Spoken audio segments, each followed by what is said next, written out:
Hi everyone, special for the day. September 12 is the 255th day of the Gregorian calendar. On this day, Elizabeth Barrett eloped with Robert Browning. Adolf Hitler demanded nationalism and self-determination for Germans in parts of Czechoslovakia. Bonanza departed in color. Famous birthdays include Jesse Owens, Paul Walker, and Yao Ming. Today is National Video Games Day. Let us come back to our headlines. Hour approaching for announcing Naga political solution, WCNNPGs. State records highest one-day spike of 310 COVID cases. Tally nears 5K mark. Contraband worth Rs 1.25 crores seized. CM Rio calls on Aviation Minister, discusses on Chidu Airport on Kohima. CNSA appeals for SSA and RMSA teachers. Russian hackers targeting US campaigns, Microsoft says. Hour approaching for announcing Naga political solution, WCNNPGs. Close on the heels of the meeting between Government of India, interlocutor for Naga peace talks, R.N. Ravi and working committee of 7 Naga national political groups on September 10 at Police Complex Chumukuduma. Media cell of WC has declared that the defining hour is approaching for announcing honorable and acceptable solution, adding both the Government of India and WC felt that the unity of Nagas at this time is critical.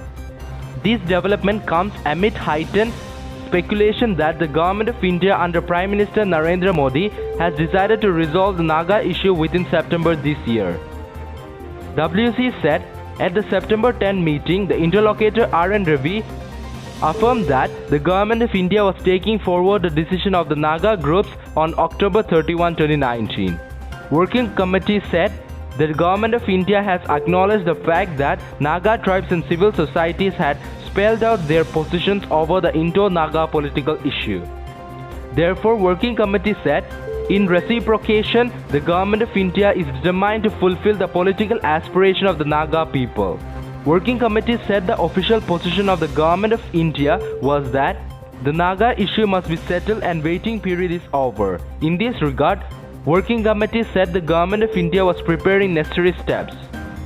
The Government of India expressed appreciation of Working Committee and NPGs holding cordial engagement with neighboring communities, and this should continue, since any outcome would affect all the neighbors, it said. State records highest one-day spike of 310 COVID cases. Tally nears 5,000 mark.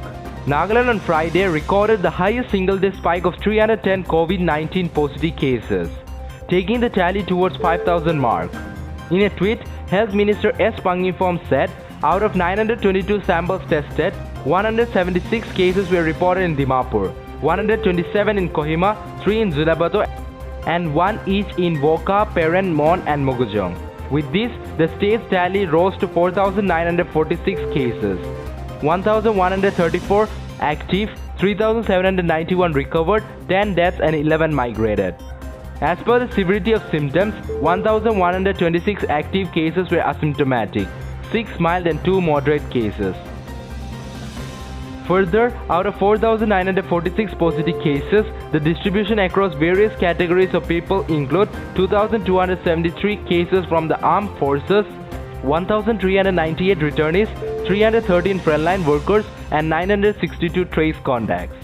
Contraband worth 1.25 crores seized. Excise personnel seized contraband ganja and suspected heroin worth about Rs 1 crore 25 lakh 40,000 in Kohima on September 10 and apprehended 2 persons.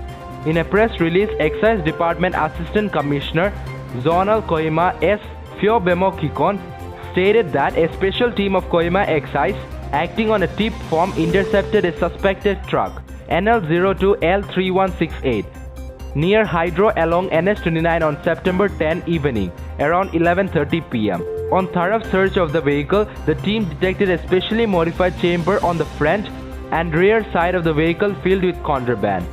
Kikon said that contraband ganja neatly packed in 27 packets weighing 270 kgs and 240 soap cases filled with suspected heroin weighing around 2.4 kg were found during the search. In this connection, the accused person Akash Devnath, 34, and Jahangir, 24, both residents of Dimapur, were arrested for violation of NDPS Act 1985, Kikon said, adding that the case was under active investigation.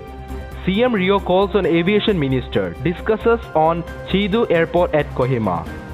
Nagaland Chief Minister Nefirio called on Union Minister for Civil Aviation and Housing and Urban Affairs, Hardeep Singh Puri at New Delhi, yesterday September 11, 2020, and discussed on the proposed Chidu Airport in the state capital Kohima. CM Rio in an official Twitter notification said, met Union Minister of Civil Aviation, Sri Hardeep S. Puri, regarding Chidu Airport at Kohima. I am grateful to the Airport Authority of India for agreeing to prepare the DPR of the airport, unquote.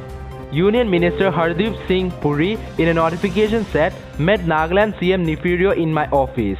We discussed issues pertaining to civil aviation assets and infrastructure in the state, unquote.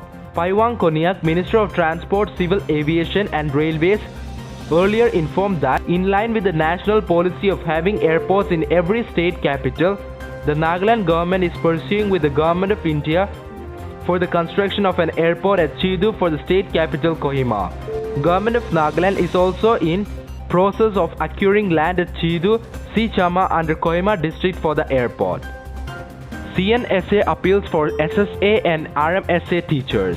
Central Nagaland Students Association CNSA, the apex body of the three student organization Avo, Lotha and Sumi, has appealed to the state government to bring the teachers of SSA and RMSA 2010 and 2013 batches into the mainstream of school education cadre, stating that the demand the teachers was fair and genuine. CNSA Vice President Akam Meren Longcher and Information and Publicity Secretary Jeki Waisu urged the government to streamline the issues at the earliest, as this could invite more democratic approach against the state government. CNSA said there had been numerous approaches by different stakeholders on the issue, but the state government had failed to fulfill its promises till date. Russian hackers targeting US campaigns, Microsoft says. The same Russian military intelligence outfit that hacked the Democrats in 2016 has renewed vigorous US election-related targeting, trying to breach computers at more than 200 organizations, including political campaigns and their consultants, Microsoft said Thursday.